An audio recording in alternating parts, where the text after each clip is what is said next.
what's up YouTubers? It's me again, Brian, aka Gamer55551, and I am back with a new video for a look back at 2016. And this one we're going to be taking a look at the movies though. I did the last one about video games, so this one we're going to be looking at what was good, what was controversial and mixed, and what was bad this year regarding in terms of going to the movies and so on. So we'll basically get started with part one, the goods, and we'll start with the first one where if you're going to talk about movies in 2016, you got to talk about not only the one and only Deadpool.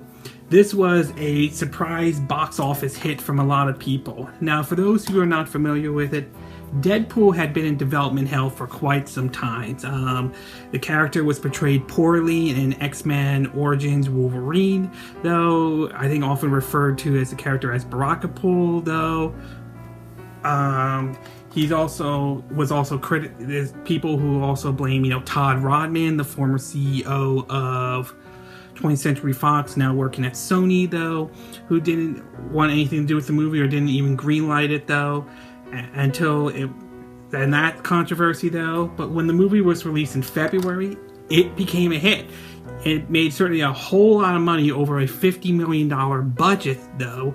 And for me, I saw the movie and I thought Ryan Reynolds hit it out of the park in terms of Deadpool, in terms of portraying the character as Deadpool though. So good for Deadpool being the surprise success that it was for 2016 though.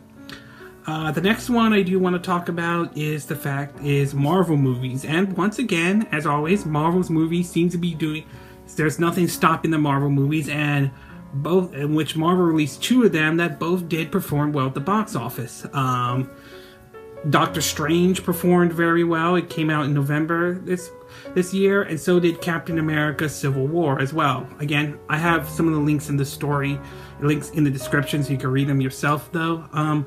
As for both of those movies, I did see them though, and they were good though, but I just didn't think they were as strong as the other Marvel movies, particularly Captain America Civil War.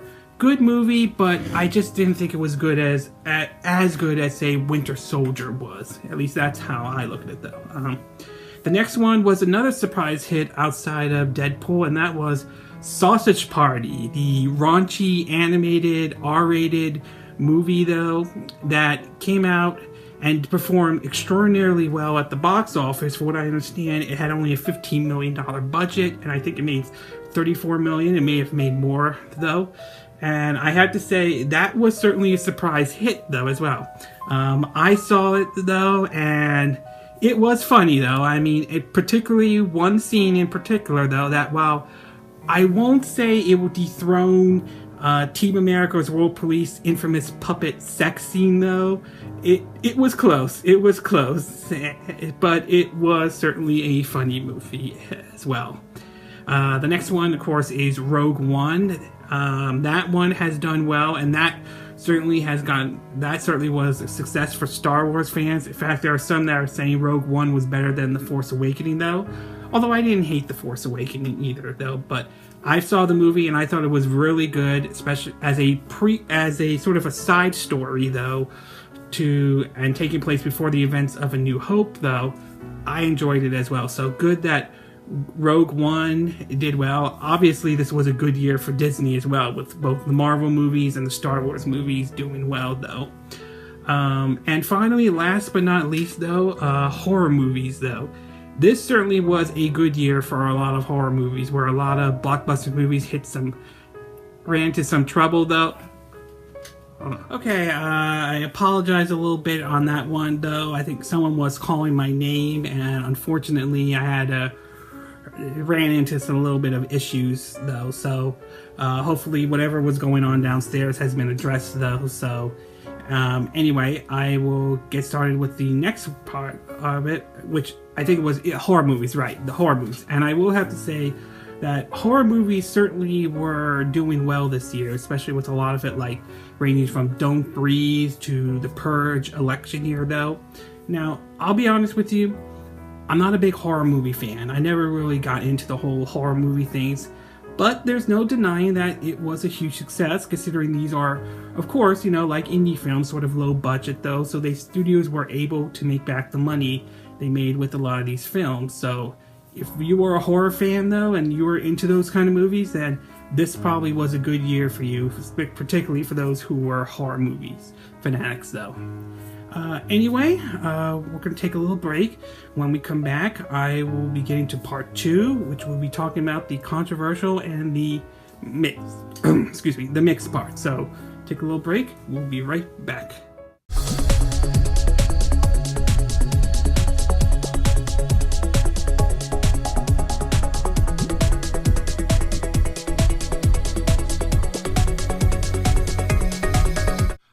And we are back with part 2 of our video of a look back at 2016 regarding movies though. So we are now going to get into part 2, which is the controversial and sort of the mix though. And for me, there are probably 3 that I could think of that were controversial or have a mixed response in terms regarding movies in 2016.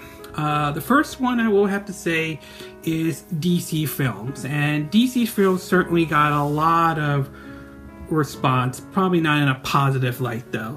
The first one was Batman vs. Superman that came out this year though. It certainly did make a lot of money. I think it was $800 million in all, but it was controversial in terms of the release, as not everybody enjoyed the movie itself and so on, and followed by the release of Suicide Squad, which fared a little bit better and became number 1 in the box office for the couple of weeks though, which is good. But that too was heavily criticized as well, particularly the editing of the movie though. Although, like I said, it fared a bit better than Batman vs. Superman though. I have to say I saw both movies though, and I don't think Batman vs. Superman was terrible, but I just didn't think it was as good as Man of Steel was though. Although I did like how Wonder Woman was portrayed though. I like the idea that she was, I'm a big fan, I like the idea of strong women though, but I like the idea of portraying a strong woman that could appeal to both male and female audiences though. Something we saw with Lara Croft with the new Tomb Raider video games though. So I like how Wonder Woman was portrayed in that movie though.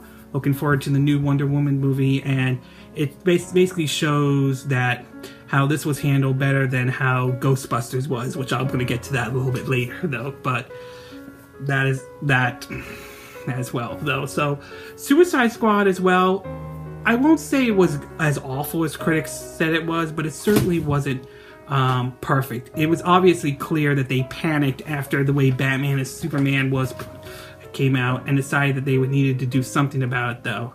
And I think that's how it came out though. There were some positive things though. I like the idea of the all villains, the anti-hero though. I thought Margot Robbie hit it out of the ballpark as Harley Quinn though. I especially like her portrayment of it. It kind of reminded me of the Harley Quinn from the Batman the Animated Series though, and I am open to the idea of an all-female DC character movie though, starring all the female characters in the DC universe, provided that Warner Brothers and DC markets it correctly and has these characters portrayed that will appeal to both, a male and female audiences as well. So provided that they do that correctly though, alright? I do hope with the success of Suicide Squad, I do hope that it at least gives Warner Brothers and DC a breather though, but it's clearly there is some issues they have to address though, and that one obviously is the editing of the movies as well, and sort of have, a clear-cut vision though. I mean, Kevin Feige had a clear-cut vision with the Marvel Cinematic Universe, so I do hope with the success of Suicide Squad, things can turn around for DC films. So both movies performed well in terms of box office returns, but clearly not exactly the most ideal thing for DC this year though. The next controversial thing next one up is Rotten Tomato and Metacritic. In response to, Suicide Squad getting poor reviews from critics and not being certified fresh by Rotten Tomato, though, there was an online petition to ask for Rotten Tomato to be shut down, followed by another petition asking for that petition to shut down, though. Now, this was on change.org and everything. Now, I'm not against online petitions or anything like that. I've signed some based on what the cause is, and some of them causes are good. However, that said, for every cause that change.org or any of these online petitions that put out that makes sense, there are always going to be ones where apparently the person is trolling when they put this out. And this one, shutting down Rotten Tomato, is no exception. This one is just as bad as those who put out, by the one who put out asking Nintendo, this is on change.org, to please show us Mario's dick. Yeah, that was a change.org petition. And the thing is that I don't agree with the petition at all, but at the same time, I do think people need to stop treating Rotten Tomato and Metacritic like it's the end-all or tell-all, or it's the gospel, okay? All Rotten Tomato and Metacritic do is just give you an idea of what the critics are saying and what the fans are saying. And sometimes they're both on the same page, and other times they're split, though, alright? And so I really think people need to stop using those Metacritic and Rotten Tomato. You should approach these with caution, though, okay? I'm not saying ignore them, but be a little bit cautious to it. Also, I do want to point out that studios need to stop using Rotten Tomato or Metacritic as saying certified fresh. Just because your movie might be fresh or certified fresh does not guarantee that the movie is going to be a success at the box office. Look at Star Trek Beyond. Look at Ghostbusters as a good example of that, okay? It might be helpful, but it's not going to be the end-all, tell-all. So I think both sides need to stop treating the movie as basically... Let's see, what is... No. Nothing. Anyway, both sides, both the left and right, need to stop treating Rotten Tomato for their purpose and for their own ends and purposes, and just approach anything from Metacritic and Rotten Tomato with caution. I'm not saying ignore it, but approach it with caution, though. And finally, last but not least, in terms of controversial and mixed, is the Deadpool 2. As some of you all know, with the success of the Deadpool movie, the sequel is being greenlit, though. There are reports that Domino will make an appearance in the movie, so I'm definitely looking forward to that, though. But the controversy that started to generate was the fact that recently director Tim Miller left after getting in a feud with Ryan Reynolds and all. I believe I have the link in the story, though.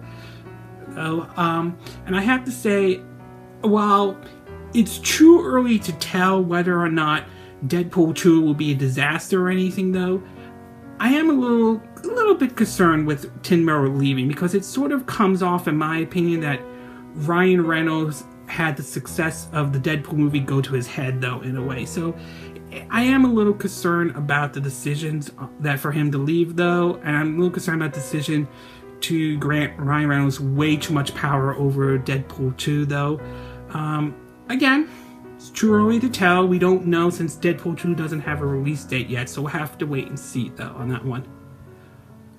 Anyway, take a little break, and when we come back, I will talk about what I thought was bad this year in terms of 2016 regarding regarding movies for 2016. So take a little break, and we will be right back.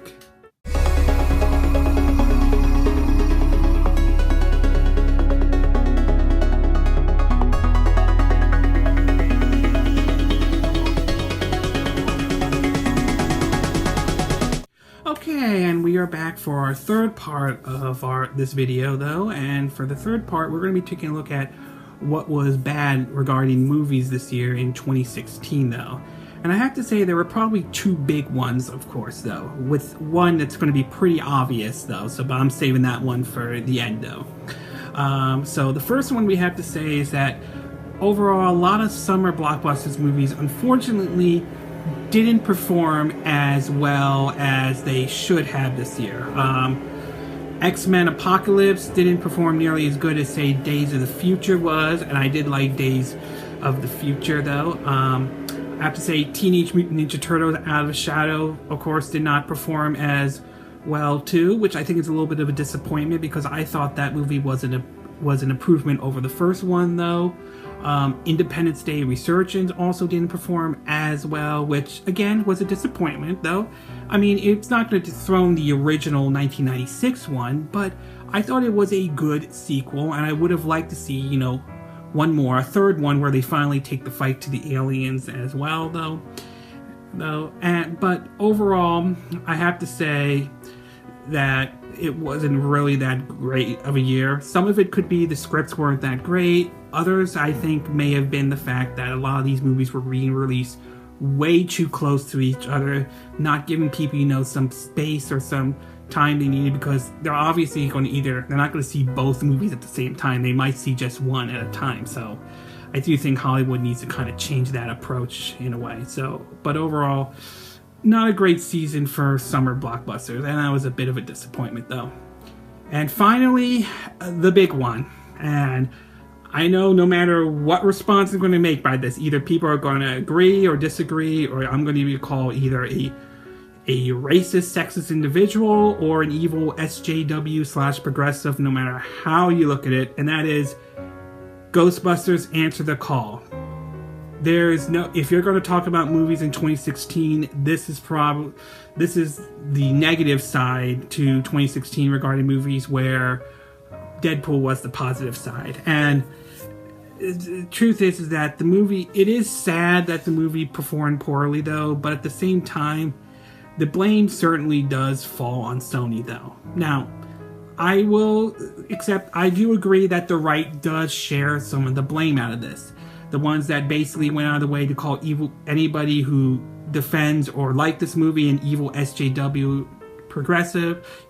and progressive, to other people making sexist and racist comments, especially those against Leslie Jones, which I think was wrong and unacceptable, and especially those who basically turned the other cheek when those things were going on, though, alright? At the same time, Sony is not immune to this as well. Sony made virtually no effort to basically try to promote this movie or try to convince people why they should give this reboot a chance. Instead, they played the sexist and racist card, much like what we saw how some people went after James Roth, aka the Angry Video Game Nerd, and his reasons why he did not want to see the movie, which, again, is his right. He's not being paid by any website, magazine, or works for anything like that. He basically is his own person, and if he doesn't want to see it, that's his decision and that's his call. I'm not saying you have to agree with his reasons, but I do not believe he should have been attacked on because he chose not to see the movie, let alone people going after his wife and daughter. I think that was wrong to begin with, though. But in either case, back to what I was saying, though.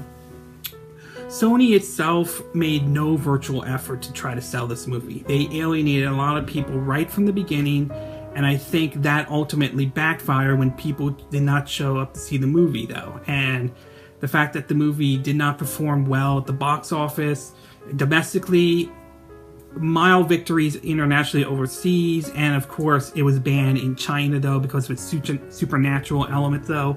Although, putting the movie aside for just a minute, though, I do have to say, though, I think that reason why they banned it because of supernatural thing, personally, I think it's ridiculous, though. I think it's a dumb policy, though, okay?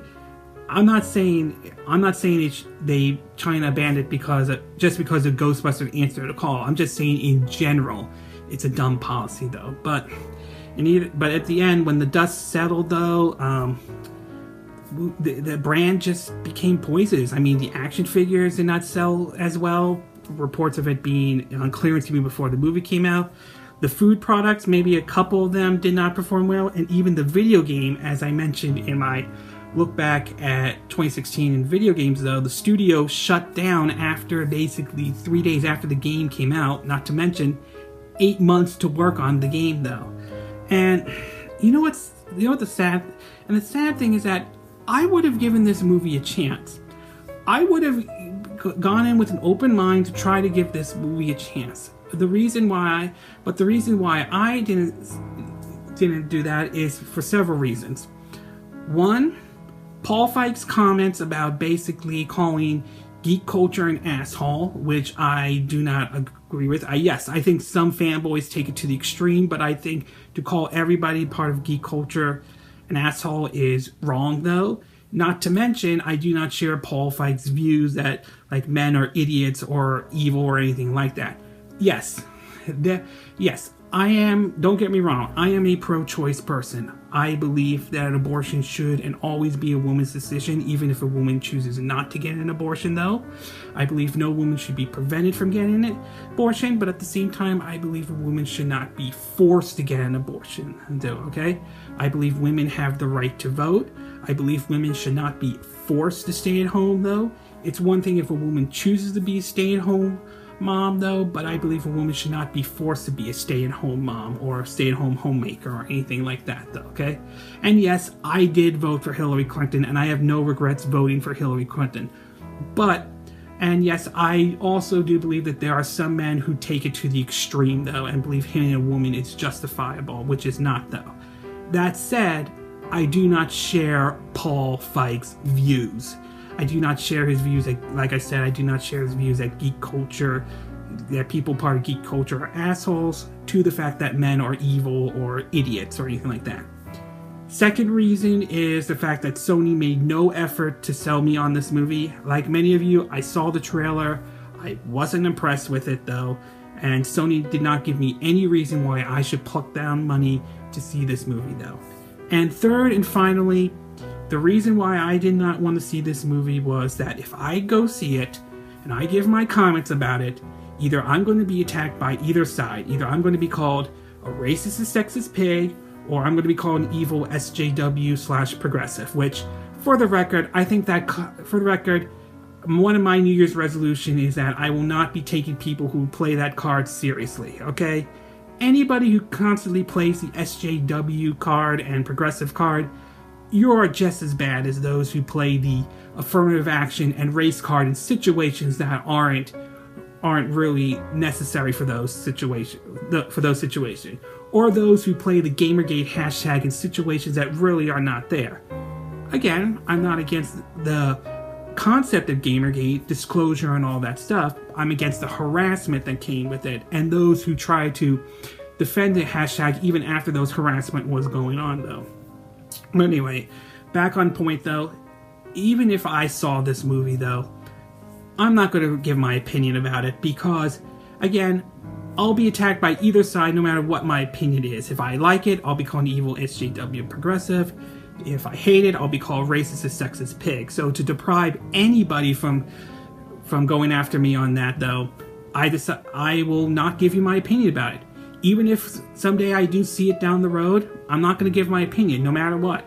Whatever my thoughts about Ghostbusters Answer the Call, whatever my opinion about it is, if I do see it though, I'm taking it to my grave. Doesn't matter if you want to pay me or anything like that, I am not going to give my opinion about that movie after the amount of backlash and the amount of controversy that's surrounding it though. I am hoping going forward with the Ghostbuster brand, I am hoping going forward that all the poison that was around this year is gone though. I highly doubt it is, but I'm hoping that it's gone though, and I'm hoping that Echo Force, the next Ghostbusters thing that they're working on, I'm hoping that has better success though. I think they will have an uphill battle because of the amount of people they alienated and the amount of controversy that Answer the Call generated though, but I do wish Echo Force the best of luck though.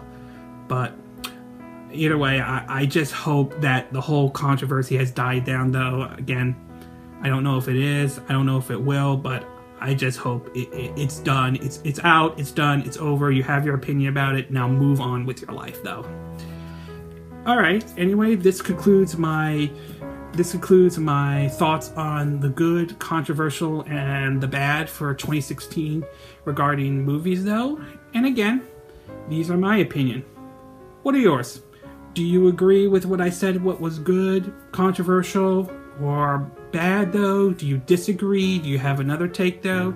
Do you think I was spot on, especially about my little rant I had with Ghostbusters Answer the Call? Do you disagree though with that?